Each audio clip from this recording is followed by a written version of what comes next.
Io ho già messo in vendita la gelateria, anche l'appartamento dove abitiamo, perché appunto le rate stanno andando avanti con la banca e io in questo momento non sono in grado di onorarle, e per cui insomma si cerca di salvare il salvabile, anche se effettivamente non so dove andare. Non lo dà a vedere per quella dignità tipica della nostra gente, ma Andrea Signorotto è davvero disperato. Tutta la sua vita è dentro questa gelateria che gli ha permesso di vivere con la moglie e i figli fino al 13 aprile scorso, quando sono iniziati i lavori per la pavimentazione della strada principale di Serravalle.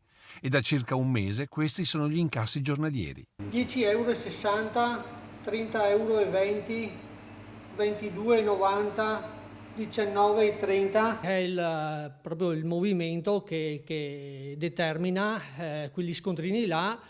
D'altra parte il disagio della circolazione fa sì che magari i clienti vanno da un'altra parte. Una situazione che dovrebbe continuare fin dopo agosto, che vuol dire per Signorotto annata da dimenticare.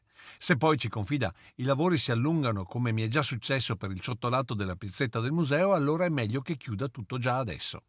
Per questo sta cercando sostegno dal comune, non economicamente, ma per un'opportunità che gli permetta di pagare rate e bollette fino alla fine del cantiere. Spostando il distributore automatico, del quale ero molto felice finché hanno aperto il cantiere, e magari portarlo in una zona meno oppressa dai lavori potrebbe farmi riprendere un pochettino la fiducia. Signorotto pensa ad uno spazio nell'area comunale del quadrilatero di lato al municipio e si farebbe carico dell'adattamento di una vetrina per poter mettere il distributore automatico, ma è pronto anche a diventare quasi ambulante pur di non cessare attività annegato dai debiti.